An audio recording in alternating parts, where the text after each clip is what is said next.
Okay, and we are recording. So we haven't done one of these in like what, a month? Probably about a month. Yeah, a month or so. Yeah, it's been kind of crazy with the baby. She's over there chit-chatting away. She's very chatty right now. So she's 3 months old now already. So how time flies. Yeah, it's crazy.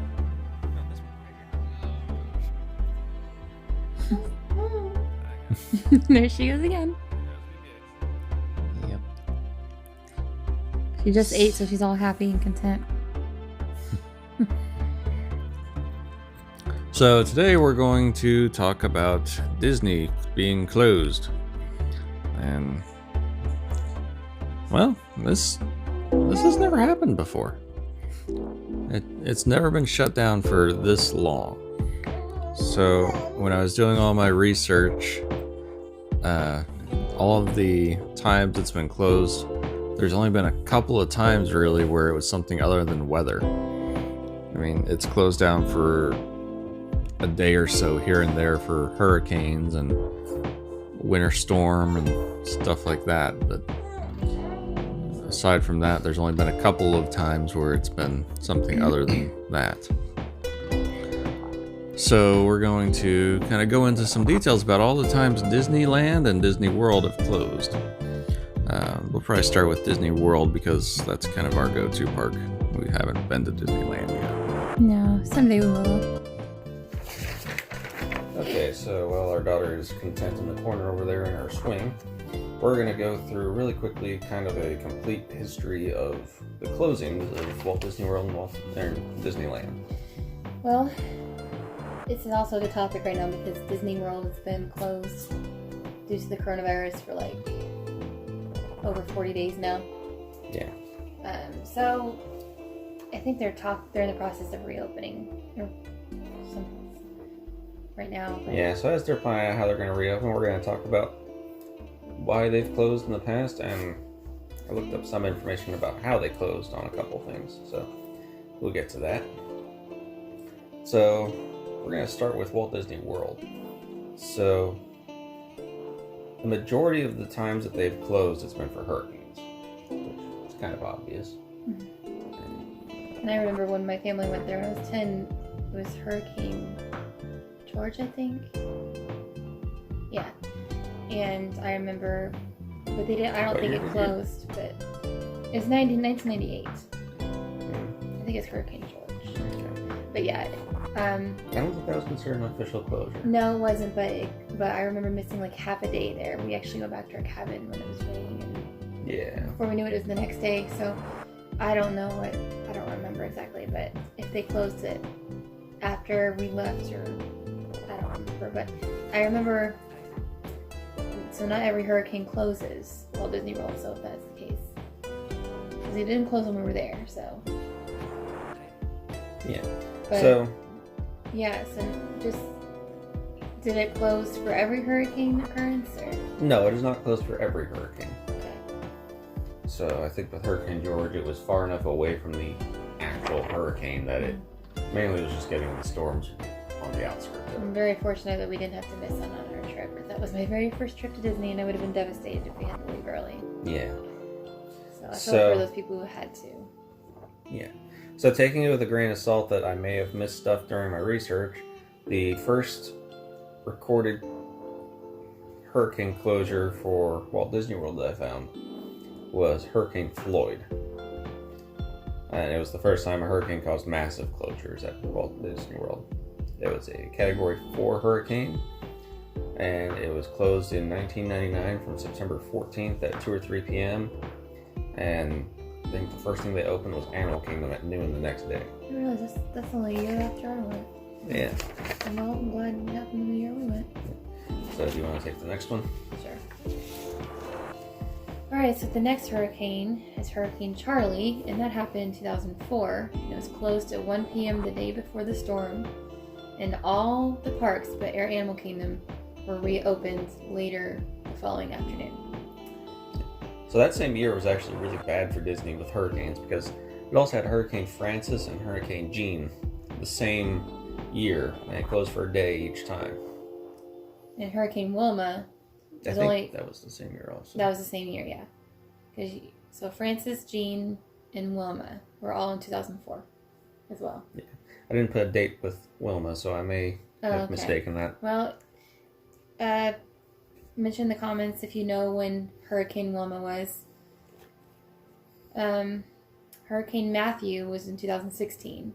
So that was over 10 years later if Hurricane Wilma was 2004. But, so yeah, 2016, and is closed early the day before and stayed closed the following day. So a little over a day. Yeah. And then we all know the next one right now, for sure. So yeah, the next one was Hurricane Irma, and that was the most recent one, where they closed early and they stayed closed for 2 extra days. And that was the hurricane the year that you and I went to Disney World together, and it was your first trip that summer. So that summer was my first trip. That's when we really started getting into Disney World more, and yeah, I got you into it. Yep. Our first year at Disney World, we almost died of heat stroke. Yeah, just precaution going in July. Yeah, that's really, really hot in July. Say that. And the tourist groups were annoying too. Yeah, the tourist groups were the worst. So that's all the major hurricanes that closed down Walt Disney World. So you notice in between those 2004 hurricanes and then Hurricane Matthew, there was a lot of a gap. Funny because I have a brother named Matthew. Yeah. So when I was doing some research, I came across sort of how Walt Disney World does their shutdown procedures. Do you want to go through that? I can. Okay, so in it's a five-phase procedure. Yeah, 5 phases. So it starts with phase 5. Okay. Is that right? Mm-hmm. Why wouldn't it start with 1? I don't know. That's weird. Okay. I'm so used to everything starting with 1. Okay, phase 5.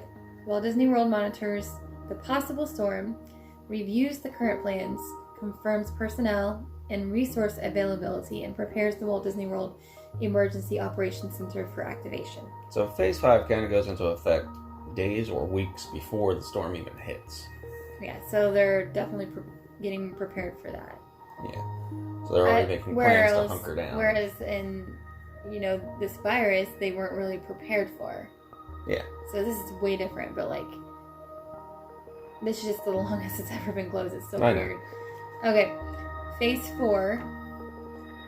With the storm less than 2 days away, final checklists are prepared, discussions of possible shutdown of long lead operations, and no starting of extended operations. Limited activation of Walt Disney World Emergency Operations Center is instituted.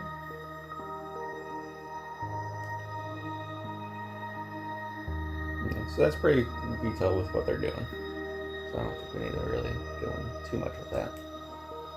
So that's closer to it. And so in phase 3, with the storm arriving in the next 24 hours, concerted efforts are made to clean up things, tie them down, or move them inside. Ride-out personnel are notified and confirmed, while Disney World Emergency Operations Center and Command Centers are fully activated. So basically what they're doing is they are making sure anything that would fly away in high winds is hunkered down, so it's not going to hit anybody. They are shuttering windows. They are making sure that the people that are going to be working that day of the hurricane know who they are, how they're going to get there, all that information. Okay. So we got 2 phases left, getting closer to the storm. In phase 2, with the storm arriving shortly, all parks, water parks, and Disney Springs close. Resort guests are notified and, when necessary, relocated. Cleanup and tie down is completed.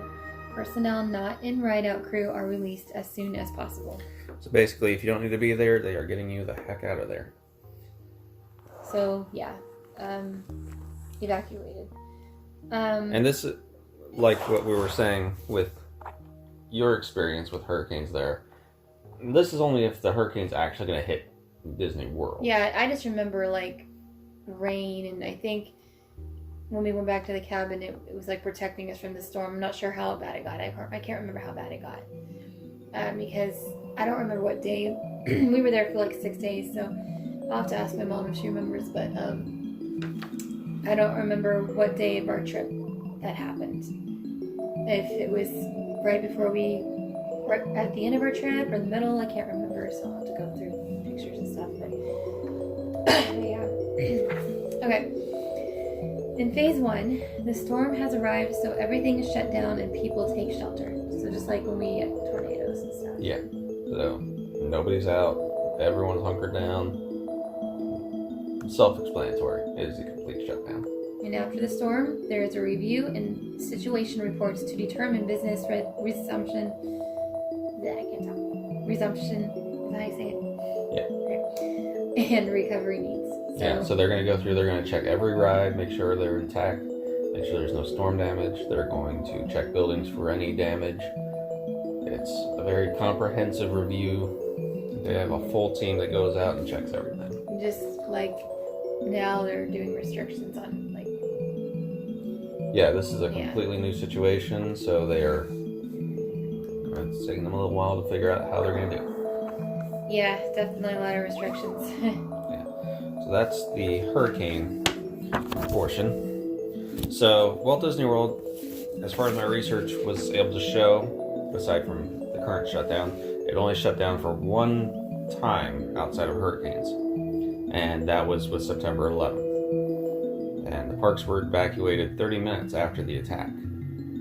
So when I was doing the research, I found some quotes from cast members. They were kind of explaining what was going on. And do you want to read the quote? Sure. Okay, that's perfect. Okay. Once the guests were forced to the streets of the park because all the rides were closed, all the cast members were instructed to hold hands and basically form a human wall and gently, without touching anyone, kind of like these days, walk towards the hub of the park and eventually towards Main Street. That way we could basically force the guests out of the park. Disney security obviously followed each human wall and made sure no one got past it. So, if you're ever at Walt Disney World when they're closing down for the night, you'll see like one or two cast members kind of casually, slowly walking from the very outer edges towards the hub.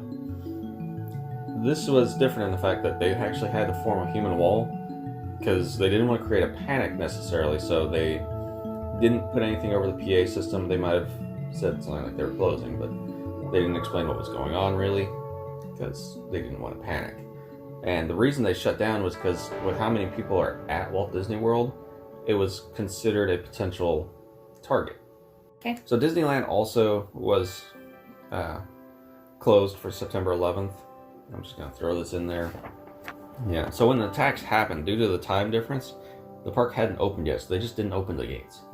So they just never opened that day. So Disneyland, it has a bit more... Cindy... Our cat. Our cat keeps walking right over the wire for our microphone, and I keep getting scared she's going to yank it out of our hand on accident. Okay, you can stop. Little brat. Okay, so with Disneyland, obviously they haven't had to shut down for hurricanes. Yeah, obviously, but earthquakes. Yeah. So the first official park closing that I could find, so this was the first official closing of any Disney park, was after the assassination of President Kennedy in 1963. Yeah. So they were closed for the National Day of Mourning. So no earthquakes made him? Well, we're going to get to that. Okay. I'm just starting. I didn't remember. I know.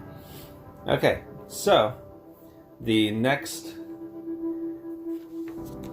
closing that I have listed, I thought this one was kind of funny.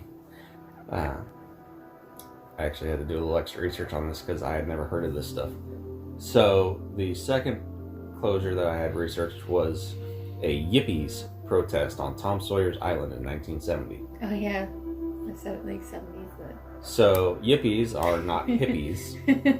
Yippies were a radical counterculture revolutionary offshoot of the free speech and anti-war movements of the 1960s. So during this protest, there were about 300 protesters. They tried to yank down the American flag, and they attempted to burn down the bank at Disneyland. So the combined... I guess I can let you read this. This was a quote that I found You want me to when read they a were quote talking by about. quote? Yep, another quote. Okay. All right. The combined law enforcement forces of 5 Orange County towns faced off against an army of long-haired Provocateurs. provocateurs. I've never heard of that. Provocateurs. The protagonists or antagonists, depending upon one's perspective, were members of the Youth International Party, or Yippies, founded in 1968 by Jerry Rubin and Abby Hoffman and given to pranksterish protests, like threatening to levitate the Pentagon. Hey, we were just talking about the Pentagon. Yeah. Their mission in Anaheim was to completely take over Disneyland. Their demands included free admission, the liberation of Minnie Mouse, a wage hike for Frontierland's Native American dancers, and the conversion of Aunt Jemima's kitchen into a Black Panthers themed breakfast joint. That was quoted by the Los Angeles Magazine. So, kind of a wild situation. So, after that, the next closure I had recorded was a winter storm, surprisingly. In California, there was a winter storm shutting it down. That's crazy. So, there was a winter storm that was strong enough to close Disneyland early for a day. And again, it's snowed in Florida before. It's not very often. Yeah. In 1994, I don't think this was a full day closure. I think it just opened late. But the Northridge earthquake of 1993, they had to do a lot of damage assessments afterwards because it was such a severe earthquake. Yep. You said 1993.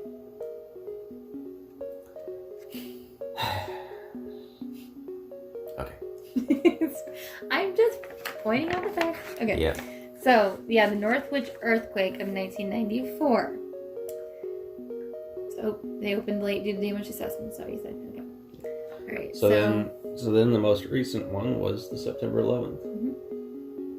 And At least until this current shutdown, as far as my research went. Yeah.